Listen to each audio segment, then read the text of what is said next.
Hello, welcome to the live stream.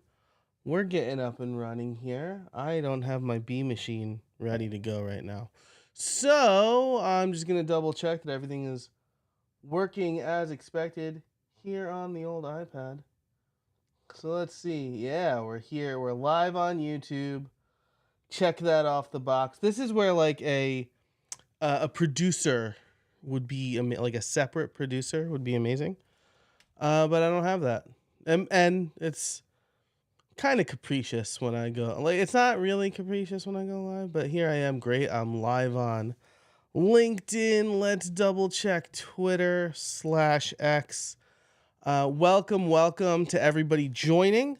I hope you're doing well. Let me know where you're coming from. Say hello. And I'm really excited to talk about this topic today because it's a topic that I get a lot, and I think that it's going to be good and very helpful for you. So let me know where you're coming from. Say hello. Let me bring the comments up here. If you have any questions while we are recording, I'll be checking all of the various social networks. YouTube is best because YouTube comes right to me. The comments come right to me. I think Twitter comments also come right to me, maybe. But that's YouTube's going to be the best for that. All right, so let's dive into it. I was thinking about this the other day. A few years ago, I saw the worst talk I've ever seen. And it was bad for like several reasons. First, they start off by saying they were not prepared. So that's like bad, right? I gave a talk in grad school like that, and my teacher just like ripped into me. He's like, "You never start a talk that way." He's like, "You are immediately putting yourself at a disadvantage. You're basically telling people that you are not the subject matter expert that you are claiming to be." And so I thought that was really interesting, right? So they said they were not prepared for the talk that they were about to give. They read from their notes the entire time, just like stared really hard at their notes the entire time. They talked way too much about themselves the entire time, and they didn't deliver much value. So they basically just used the talk as a pitch for their services, which is counterintuitive, right? Because if you're not delivering any value, then I'm not going to buy your services. And so this was really bad, right? And I was stuck in the room because I don't want to leave. I feel for people who are struggling to give a good talk. I know that I'm lucky enough to be a decent public speaker, maybe even a good public speaker. And I know it's really hard for a lot of people. And so I'm not going to get up in the middle of this talk, especially because it's not a huge auditorium. It's like it was a small room. It would have been pretty obvious if I had left. And other people had left. So I wasn't going to leave, right? But when people listen to your podcast, you don't really have the luxury of a captive audience. People can very easily stop listening to your podcast, especially because unlike this conference, there was maybe one other talk going on at the same time. So my options were stay in the talk I was in, leave and find the other talk, or just not attend any talks. And so I opted to stick around and hope, maybe fall victim to the fallacy of the sunk cost, hope that the talk would get better. But with your podcast, if you are not delivering value, people will leave and find literally anything else. Another podcast that's in their podcast feed, a YouTube video, something on Netflix, a video game, they'll go out and go for a walk. The competition is stiff, which means that you need to create engaging content. And that's what today's live stream is about. And I'll be honest with you, and maybe if you stick around, I will show the mind map for this, but I am working on a new book called Podcast Cheat Codes. And I am kind of working through some of this content now. And so I thought I would live stream some of the topics, get my thoughts out there for anybody who's watching live or watching the replay later, get feedback, and hopefully make the book better, right? And the inspiration for this as both a topic for the book and just a topic for the live stream is I got this question in a recent coaching call, and it's a question that I tend to get fairly frequently. How do I make my episodes more engaging? So that's what I want to talk to you about today. And again, like if you're just tuning in, let me know, say hello, let me know where you're coming from, leave a comment. If you have any questions, feel free to leave the questions. I'm going to answer as many questions as I can. If you're watching on LinkedIn, I'm going to do my best to routinely check over on LinkedIn. I feel like the comments on the live stream kind of go into an abyss over there. And so, I think maybe I'm in the right spot. So if you have comments there, I'll do my best, but YouTube is the best place, because YouTube comments come directly to me, and I will be checking around in the other places like LinkedIn and Twitter to see if any questions are coming through over there as well. So, okay. First, let me tell you what a unengaging, non-engaging conversation or podcast episode looks like, right? Maybe you have pre-roll ads, maybe you don't, but I have seen ads, or I have seen Matt Madero's coming in. Matt, thanks for being here. I see you're cheating on me with a new podcast book.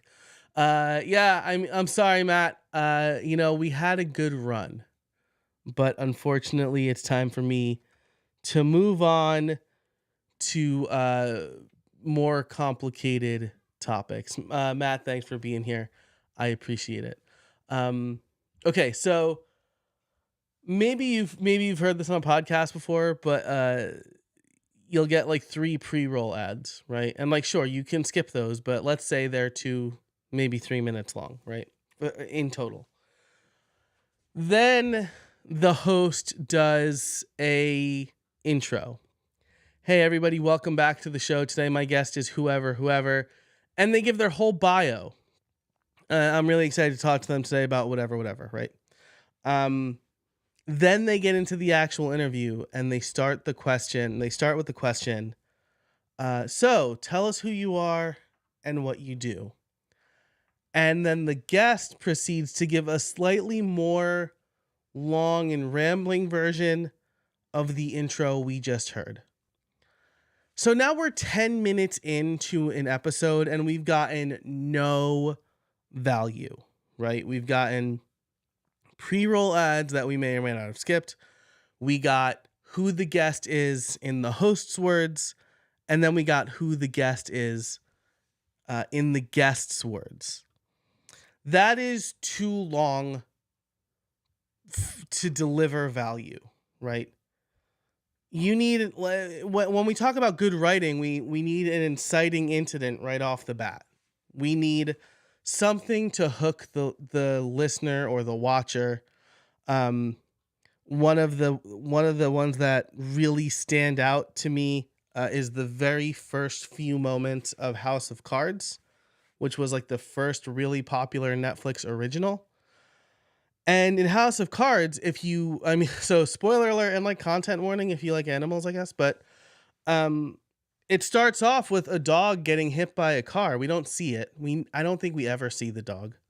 Um, but the you can kind of hear the sound effects, and then um Frank Underwood comes out and he talks directly to the camera. So we're like really setting the tone here, right? And it's dark and it's moody.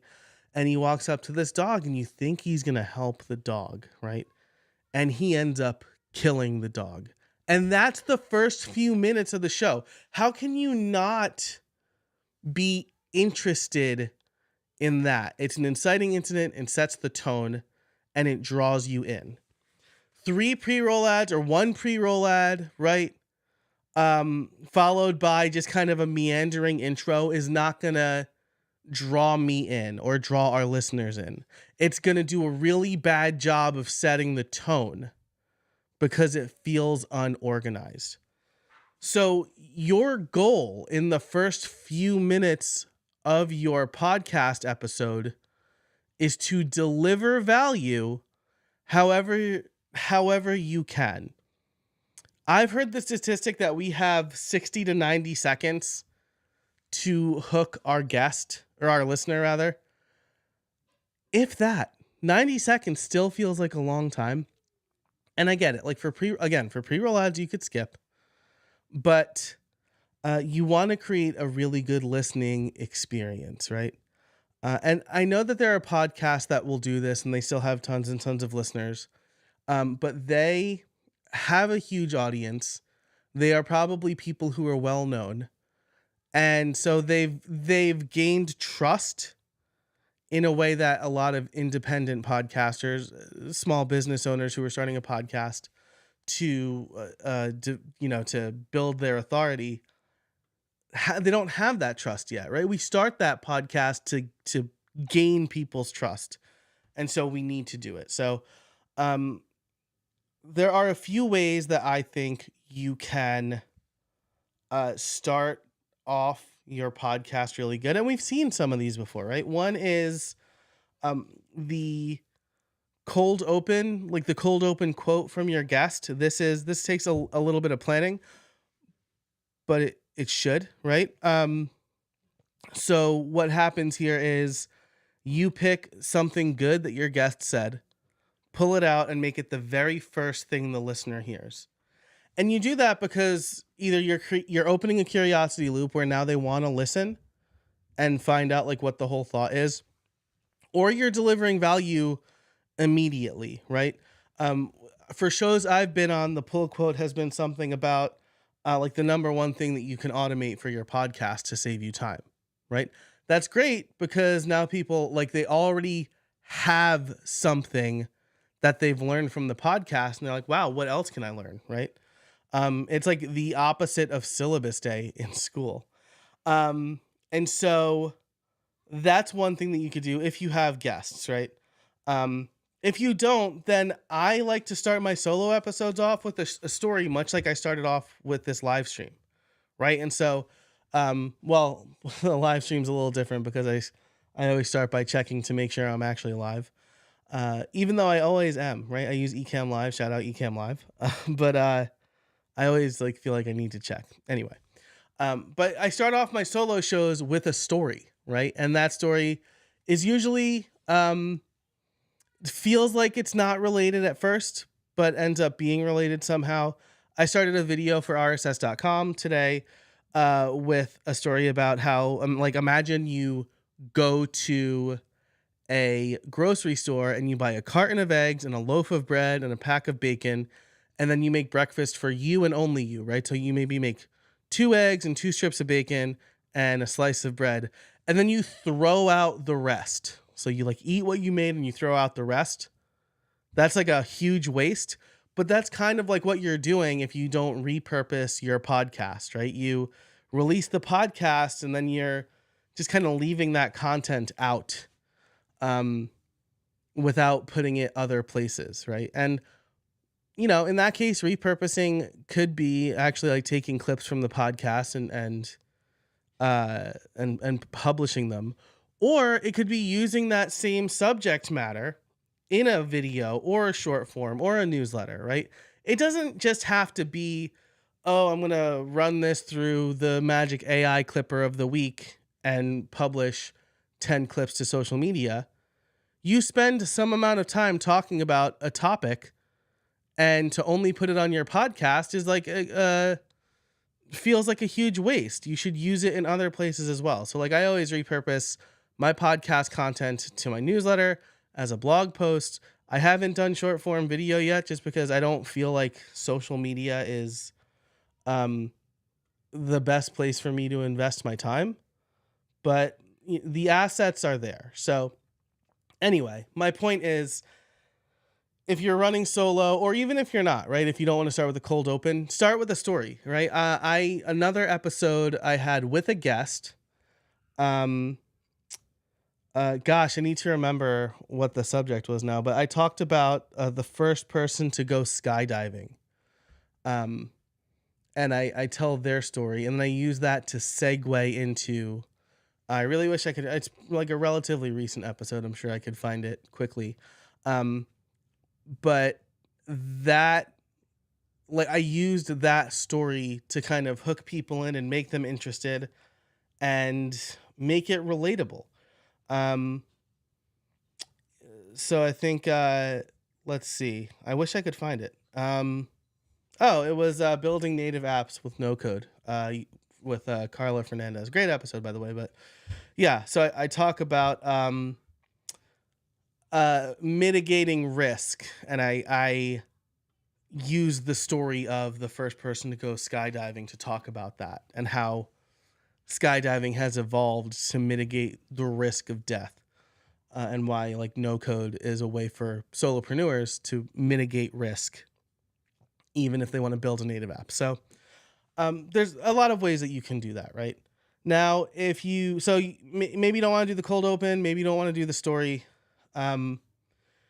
You could also do the top takeaways from the episode right at the beginning. This is another thing I always do, right? So I will either combine the story or the cold open with the top takeaways. And so I always say like, and that's what we're going to talk about today. And I'm really excited. Look for these top takeaways. And then I tell them the top 3 things I think that they will learn from this episode. And so why am I doing that? Why am I giving away the biggest takeaways right at the beginning? Am I worried that people are going to leave? I kind of treat it like I had a math teacher in college, and he basically said, you don't have to come to class if you don't want to. Like, this is what he said on the first day. You don't have to come to class if you don't want to. If you can pass my tests without ever attending a single lecture, then you don't need to attend the lectures and you'll still get full marks. So he didn't have an attendance policy. And I thought that was so interesting. And I kind of feel that way about the episode, right? So my recent episode with Caitlin Marola, the top takeaways are: a content calendar is a central place to organize, plan, and track all of your content efforts across different channels. For SEO purposes, prioritize quality over quantity and map your content to the buyer's journey stages: awareness, consideration, decision, to ensure it serves the right purpose at each stage. If based on those things, you're like, yeah, I'm good, I got it, I can create a content calendar, go ahead, leave. You don't need this episode. Spend your time making the content calendar or using your time more wisely, right? But if you think, okay, well, like, I know a content calendar is a good thing to plan. Oh, and like, yeah, of course I want to prioritize quality over quantity, but like, what's this about buyer's journey stages? I'm really interested in that. Then your listener will stick around. So you've given them something and you've enticed them to stay because you've already delivered value, right? This is your main goal and like, okay, I should say that I help small business owners, solopreneurs, people who want to leverage their podcast to build their authority and maybe like sell a product that they have, right? If you have like a historical fiction podcast, well, yes, my advice is still good, but the goals are going to be different, right? Because you want people to stick around. I think Lindsey Graham, the podcaster, not the senator, does a really good job of this with his shows, American History Tellers. and History Daily, where like he draws you in almost immediately with a story, right? You know, it's June 9, where this is the 80th anniversary of D-Day, right? So if he's doing an episode about D-Day, he'll say like, oh, it's June 1944, and you're in a boat off the shores of Normandy. You're a little bit seasick, but the adrenaline is keeping you from throwing up or whatever, right? Like now you're like, oh man, what's happening? What am I doing now? It really draws you in, and he's telling, and then maybe he's telling the story about storming the beaches at Normandy, right? So you always want to open with something interesting, right? How many books have you put down, or how many TV shows have you abandoned, or how many movies have you abandoned that get off to a really slow start or don't draw you in the beginning, right? Or do a bad job at um, the exhibition stuff, right? Like if a movie has one character who just kind of always states the obvious, um, they're not doing a good job of telling the story and including the exhibition, right? Or the context, I guess. So if you want to create engaging content, start off strong. That's my whole point here, right? Maybe I've not demonstrated that in the first 20 minutes of this live stream, but you want to start strong, because maybe you only have 20 minutes, right? Like maybe your show is 20 minutes, or your show is like 45 minutes, and you want to deliver value. I'm over on LinkedIn now. I'm sorry I'm going to say this wrong, but Hansla, I hope that's right. Thanks for being here. Good to see you. Thanks for joining the live stream. If you have any comments, questions, concerns, be sure to leave them on the various platforms where I'm streaming. Right now I'm streaming, and you know this because you're watching on one of them. YouTube, Twitter, and LinkedIn. So YouTube is going to be the best because that comes right to me and I can kind of see it out of the corner of my eye. In Ecamm Live, I'll be kind of intermittently checking the other platforms when there's a good break. So number one rule of creating engaging content, start your listeners with a win. Troy Dean talks about that, right? Or he did years ago. He would say, like, he would always design his courses to get the learners from 0 to win, and then he would do the same thing for each lesson, 0 to win.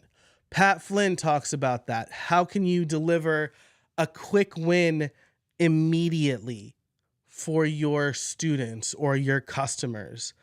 You want them to feel good about the choice they made. And if you hit them with 3-minute-long pre-roll ads followed by just like completely unstructured meandering, you are not doing that.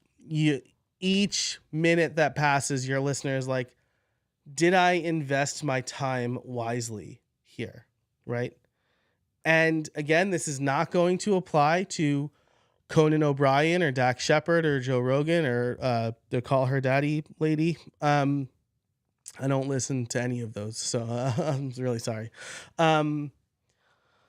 It's not going to apply to those people because they are celebrities, and the value that they're delivering is like a seemingly behind the scenes conversation, right? Like an open conversation with somebody that you admire. But for those of us who have a business focused podcast, or a podcast that's focused on learning, that's where we want to deliver value quickly, right? There are, I had to Google this a little bit, but like I remember it from my public speaking class in college. Like there's like a few different types of speeches, right? There's like the informative speech, right? Which demonstrates, now I'm reading directly from Google, demonstrates, describes, and defines, has general purpose of informing the audience. There's the persuasive speeches, and these are about facts, values, or policy. They make a claim that they prove to the audience. And there's entertaining speeches. These speeches are generally ceremonial or inspirational, right? And each one is going to have their own structure. 78% of people listen to podcasts to learn something new. That is certainly going to be the case if you have a business or you're creating a podcast where you're trying to deliver value and establish your expertise and maybe grow your business or ingratiate yourself with a new audience, that's definitely going to be the case. And in that instance, we have very little wiggle room to mess up, right? This is why most podcasts don't grow. And the Jay Klaus talks about this, the hidden like killer, or not killer, but like the hidden downfall or I can't think of the right word, but like the hidden trouble, I'll say, of podcasting is with your newsletter, it's really easy to see when people unsubscribe, right? So you know if you send an email and 10 people out of 100 unsubscribe, that's really bad, first of all. Um, uh, Even just like 10 people out of 1,000, right? If 10 people unsubscribe and usually 4 people unsubscribe or 3 people unsubscribe, you know that that's not a hit, right? That email didn't deliver the value people were hoping for. If your downloads dip from week to week, maybe you know, but you don't know when a specific person stops listening or why they stopped listening, right? Or if you lost 5 listeners but gained 6 listeners, right? You have net 1 new listener, but you don't know that, right? Like you don't know that people have left. You just think, oh, I had very small growth this week. And so it's really important to continue to deliver value for people. Draw them in with a story, draw them in by like telling them, hey, these are the big things that you're going to learn in this episode. Draw them in with a cold open, hit them with a quick win. The rest of the time, you should be continuing to deliver wins throughout, right? And this is why you want to plan your episodes and keep it focused. I haven't always done a good job at this. It's really hard to do a good job at this, especially when you're having a conversation with a friend. When I interviewed my friend James Laws about kind of leadership, and he's a little bit older than me, but like old guys trying to make it on TikTok, right? We had a really good conversation where we did talk about that stuff, but we went on a lot of what I called side quests. We talked about going to the movies in the middle of the afternoon and Cabo Press and whatever, just like a bunch of things that were definitely things like longtime friends talk about, right? And maybe I should have edited those out. What I ended up doing was adding chapter markers for them. And I told people, I'm like, hey, I don't usually add chapter markers, but if you're listening to an app that supports chapters, you just skip these. Like you just go to the chapter section and skip over and to the next like piece of value, right? And so you want to design a good user experience. I know that's like weird to kind of apply to podcasts, but it's true. Like we want to design a good user experience for them. And so creating a structure to your episodes, whether they're solo episodes or like mini episodes or interviews, is going to be really important to make people feel like they're continuing to get value. The way that I recommend that is if you do an interview, do some research, right? This is a time-consuming thing, and this is why I help people with their process, so that instead of spending 2 hours getting the show notes ready and writing a description and publishing it to their website and hoping it published right, they can spend maybe an hour doing some research on their guest and coming up with good content. And then they gain an hour, but they've spent their time more wisely, right? These are the things that I like to help people with. I help them improve their process so that they can spend their time creating good, engaging content that will grow your podcast, right? So those are the things that I talk about. And I guess now it feels like a good time to mention this. I do have a membership. It is $7 a month or $70 a year.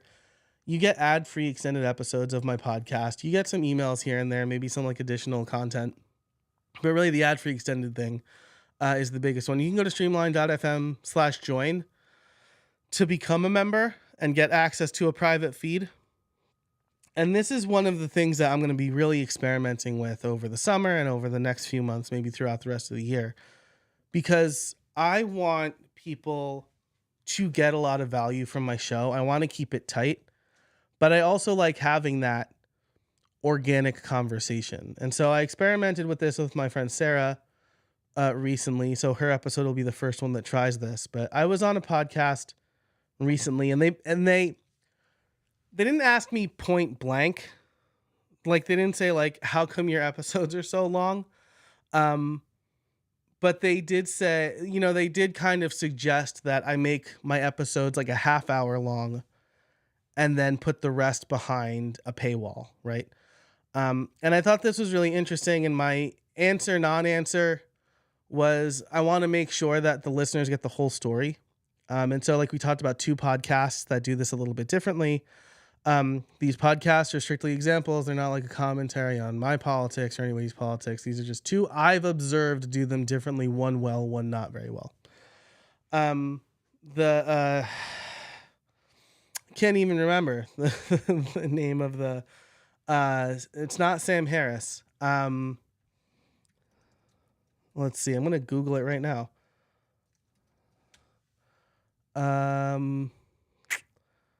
No. It is Sam Harris. Making Sense with Sam Harris.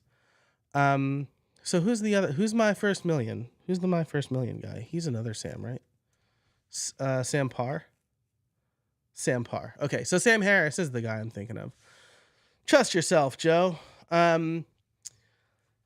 So what I think Sam Harris does particularly well is mention at the beginning, like, hey, if you're seeing, I think it's like black and red. So like, if you're seeing the black artwork, then you're on the free feed and you're going to miss like half of the conversation. And so that's like a really good visual signal, and like that little, like, hey, if you want to hear the whole conversation, become a member. The problem is that, and I guess he can get away with it. He has a pretty popular podcast, but,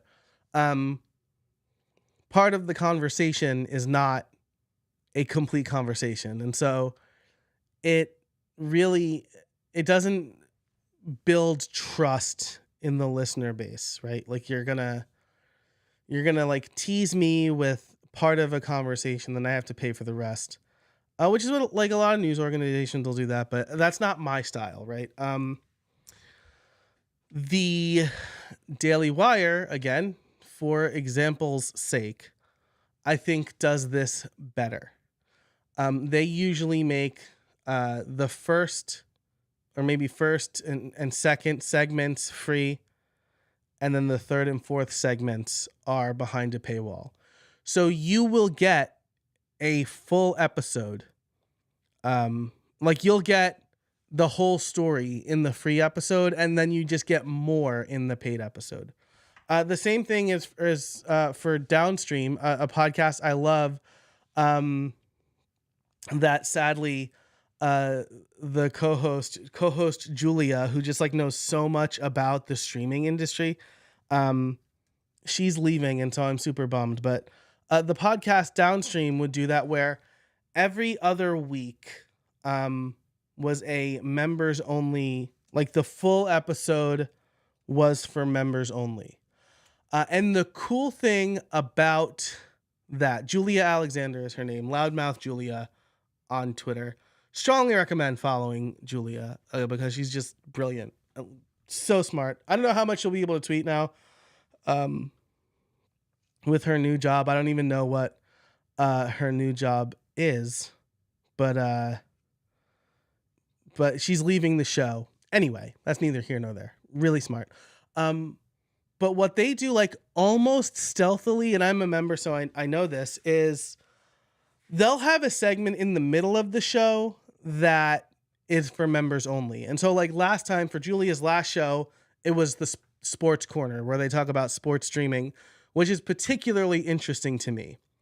But they don't segue it at all, right? They don't go like, you don't even really know you missed something until they say it at some point in the show, where they're like, hey, by the way, members got the Sports Corner this week, right? That would encourage me to sign up because sports streaming and sports rights are, as a baseball and football fan, the bane of my existence, right? I'm lucky to not live in the Yankees like broadcast area. So I'm like out of network so I can use MLB TV to watch the Yankees every day. Because if I was like in New York City, well, now I guess I could subscribe to the Yes app, but like for a while it was like, well, if I don't have cable and I live in New York, I can't watch the Yankees, which is really annoying. And that is the case for the NFL unless I buy Sunday Ticket and I'm not paying $300 to watch a pretty bad American football team in the New York Giants. So anyway, bane of my existence. But that's I think a really smart thing to do, right? Every other week, right? So they do fortnightly episodes. They do 2 per month. One is full and open for everybody. The other is most of it, or a portion of it, let's say half, is available for everybody. Half is not, but it's not like they don't cut off the conversation. They keep a segment for members only. So I think that's a really good way to, I don't really know how I got here. We were talking about structuring your episodes, right? So you want to structure your episodes, me going off on a tangent like I just did here, right? If this was a podcast, I would make that part members only. So, the interview, right? If you're doing an interview and it gets meandering, or you want to have a bigger conversation, then editing it or structuring it in such a way where the listeners still get a ton of value would be really good. So here's what I do there for interviews, right? I structure my interviews as a 3-act story. And you know what? Like the camera's just been on me the whole time. So I am going to, let's see. Let me pick one that's out. Is the Lauren one good? Yeah, it is good. Okay, so let me share my screen. Okay. So I structure my episodes as a 3-act story. This is Lauren. I'm sorry, Lauren. I think your email address is public, but I'm really sorry if it's not. So if we get down to the notes, right? Act 1, I try to structure this in the standard 3-act story, which is the setup. Act 1 is the setup. Act 2 is the confrontation or the conflict. Act 3 is the resolution. And so you're taking the listeners on a journey with you. And so Act 1 in this episode is, what is SEO in 2024, right? So we're giving a little bit of setup. We're delivering value because, I mean, Lauren's a pro, right? And she does a really great job of answering this question in a way that delivers value, right? Which is always a risk when you have a guest, but she does a really good job of delivering value in such a way that the listener gets something and probably wants to continue. And I will say, like, Lauren's is is the most popular episode since the rebrand from How I Built It to Streamline Solopreneur. So she's totally delivering there as well. And so, or it's proof that she's delivering, right? So I take a sponsor break, and then Act 2 is, does SEO matter? Can't I just use AI, social media, ads, whatever? That's the conflict, right? Why should I be putting all of this effort into SEO when I could just post on Twitter or use AI to write articles for me, right? And she does a really good job of answering that question. We edited a swear word out because I want to keep that clean rating on Apple Podcasts. But this introduces a conflict. So we've set up a story for the listener, and then we introduce some conflict. Hey, SEO is really important. Is SEO important though? Because like social media exists and I can just like pay for traffic, right?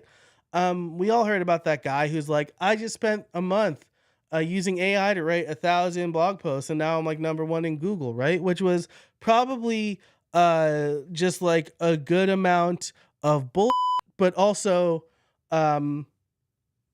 probably like a one-off thing that he was using for engagement.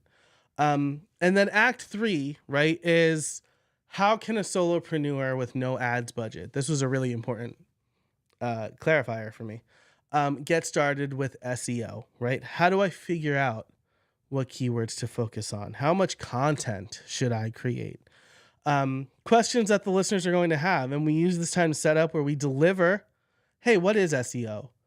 And then we, this is sometimes called the inoculation effect, right? In journalism, this is what you're writing a story or you're giving a speech and you anticipate what your reader or listener is going to push back with.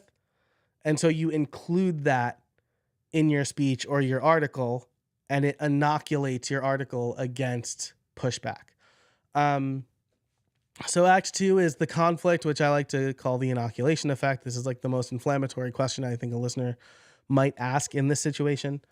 And then the resolution, right, where we deliver a ton of value. And then you could see I have like up here, I have the top takeaways for people. Like people will know what they're getting into. And so this is what they can listen for. So if you're doing an interview, right, then you want to make sure you have some sort of structure in place. I'm not saying you need to do the 3-act structure.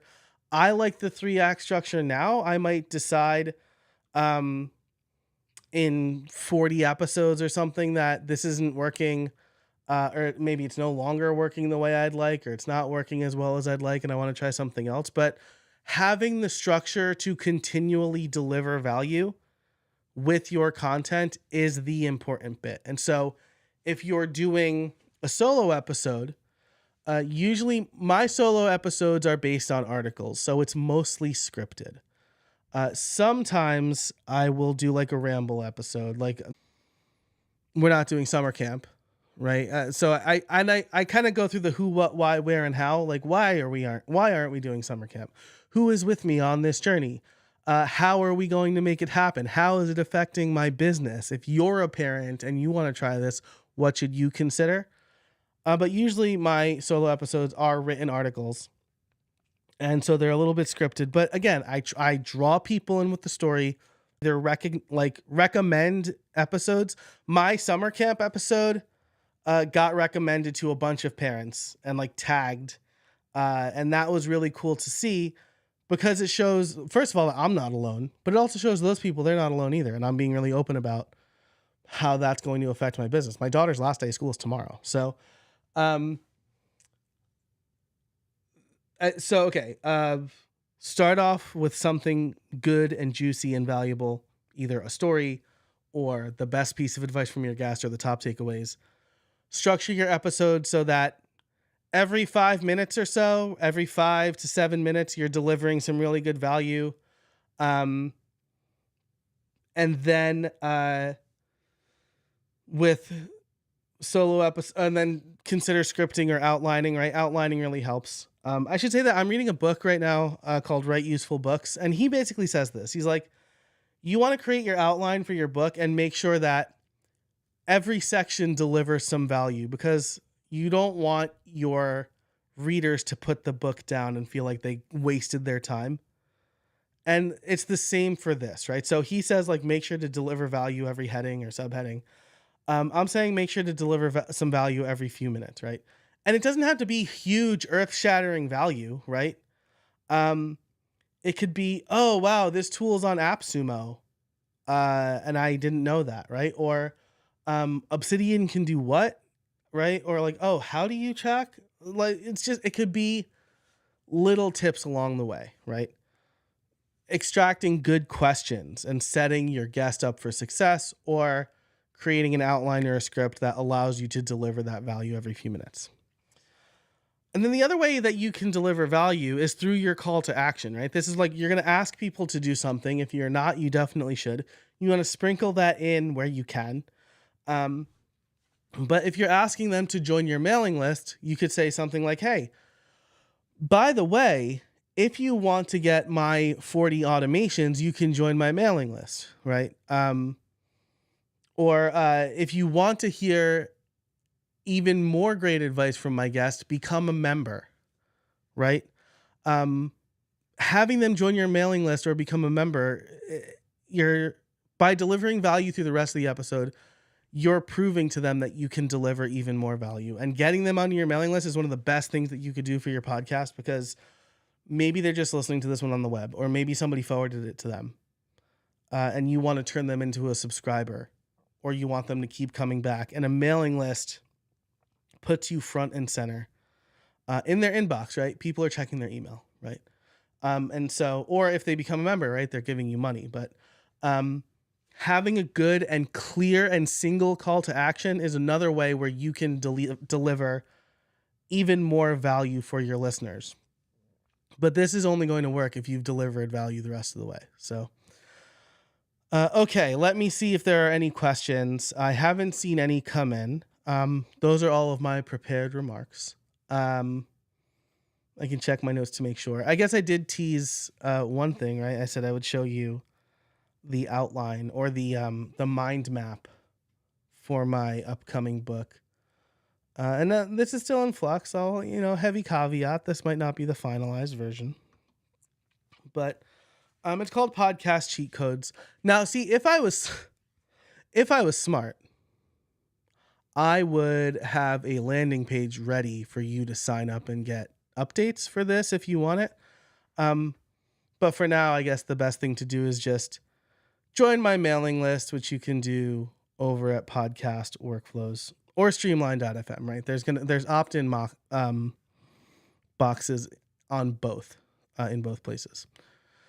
So here it's Podcast Cheat Codes is the working name, because it's designed to help people save time without sacrificing quality, so that you can produce a good show that helps you grow. Intro, it's going to be my one of my clients, Annie, asked me, like, how can you run 3 podcasts with 3 kids? And that kind of set me off on this journey. We'll do a quick podcast audit, and I'll share with you, right? This book, the Write Useful Books book, was hugely helpful because I cut out this entire section from the book, setting your podcast up for success. Because if you already have a podcast, you're not really going to be interested in this in a book that promises something different. So I replaced it with a self-audit of your show. Let's make sure we're doing this foundationally correct. If you want to learn more, I talk about that, right? And then we get into, hey, you don't need to, you have a show.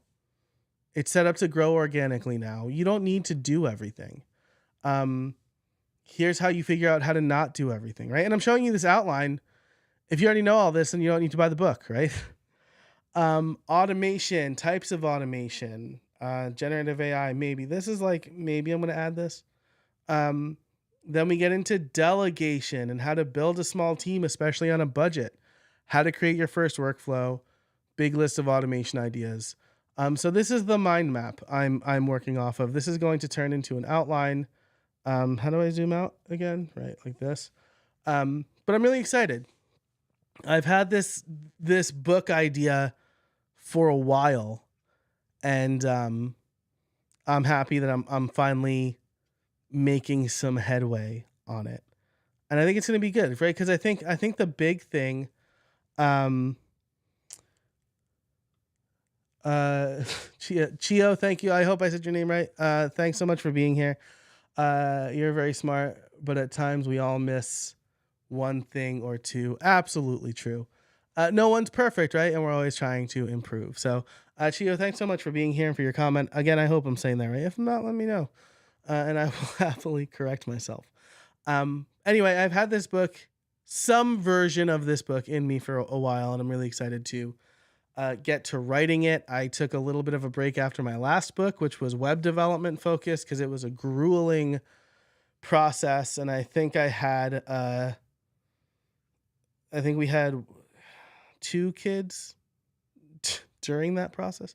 Could have just been one, but I remember I started it pre-pandemic. Excited for this. I haven't seen any more questions come in. And so I want to thank everybody who watched live right now or is watching the replay later. Thank you so much. Again, if you want to get hopefully episodes that deliver a ton of value, like following this framework I'm following here. And you want to get them ad free and longer. You want to see like how this experiment is going to shape up with which I don't even know if I fully described, right? It's the experiment. Oh my gosh, I opened a curiosity loop and now I'm closing it here at the end. I'm going to do the regular 3-act interview and I'm going to try to keep that to 30 minutes long. So you will get a full story, the full intended story. And then the members only episode will be more me and my guests just chatting about stuff, right? Right now, for all of the episodes that come out until Sarah's, it's really me figuring out what like a 10-minute segment to talk about with the guest. But it ends up us like just chatting anyway. And so I thought, let's shorten the main interview, deliver as much value per minute as possible. And then for the people who are really interested in hearing a longer conversation, we can give that to them in Streamline Solopreneur Accelerated, which you can get over at streamline.fm/join. Okay, that's it for this live stream. I'm tired. This is a lot of work. But thank you so much for being here. Thanks, Matt and Chio. And oh gosh, I don't have the LinkedIn comments up in front of me right now. Hansla, I hope that's right. Thank you so much for being here. And everybody who joined in and was lurking. Oh man, Bruno coming in with a question right at the end. Love it. Let me change scenes and then bring your comment up again. What do you think is the right percentage of listeners to become part of your list? That's a really good question, and it's tough, right? Because it's going to depend on your topic and things like that. I know when I was really promoting my list to my listeners, I was getting like a handful, like a dozen signups a day, and I get, between, well, at that time, Apple and others were reporting I was getting like 3,000 or 4,000 downloads per episode in the first 30 days. It's probably closer to, I get a thousand downloads in the first 7 days for sure. At least, probably like 1,200. But I'm not really promoting my mailing list on that podcast right now. I'm really promoting the membership, right? That's the thing I want to make work there. And I think that my mailing list is more tailored towards podcasters who want to learn. Lost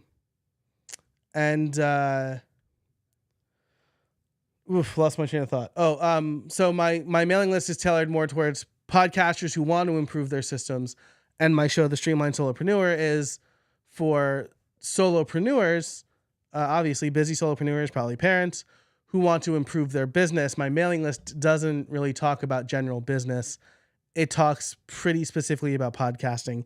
And even when I email my list about new episodes, I include like a behind the scenes production tip for the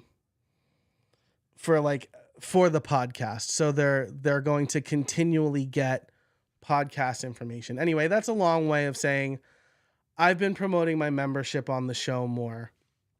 And I think I need to find the right kind of configuration to make that work. So it's always an experiment. Truth be told, it might behoove me to go back to promoting my mailing list or creating a separate mailing list just for the show, but that's not really something I want to do. So I think it's going to vary depending on how closely your mailing list is tied to your show. I know that wasn't like a great answer. But I think it's important for me to mention that the Streamline Solopreneur, formerly How I Built It, is not fully aligned with what I talk about on my mailing list. And so there's a little bit of tension with me promoting that to people who only want to people who aren't necessarily interested in starting a podcast. And so I think the big value proposition that I can deliver through a call to action there is to join the membership. Okay. And last question, Gio, it's fun. Haven't heard you in a long while, probably since a past WordCamp. Did we meet at WordCamp, South Carolina, Charlotte, Charleston, WordCamp Charleston, maybe 2024, circa 20, not 2024, 2014, maybe 2013, 2014. If you're the same guy I'm thinking of. Either way, thanks so much for tuning in today. I really appreciate it. Um, of course, as I'm starting to wrap up, more people are joining the stream. Um, that's great though. If subscribe or follow me wherever you happen to be. I'm gonna go live every week. In fact, I have, thanks to the book, I have a schedule for what I'll be talking about. And so the next live stream will be called Should You Stop Doing Interviews? Interesting. Maybe you should. I guess we'll find out on the next, longer than that, about 5 years. Wow. Yeah. Been a while. I haven't been to a WordCamp since before the pandemic. And I'm not really in the WordPress space anymore. So it's definitely pre-pandemic situation. I think WordCamp US or WordCamp Miami. No, WordCamp US 2019 in St. Louis was the last WordCamp I went to. So, okay, awesome. So I guess tune in, same bat time, same bat channel next week, YouTube, LinkedIn, and Twitter. I'm streaming on all of those. I'll be talking about should you stop doing interviews. Yeah, tune in to find out. Thanks so much, everybody, for being here. I really appreciate it. If you are interested in becoming a member, you can do so at streamline.fm/join. Until next time, I'll see you out there.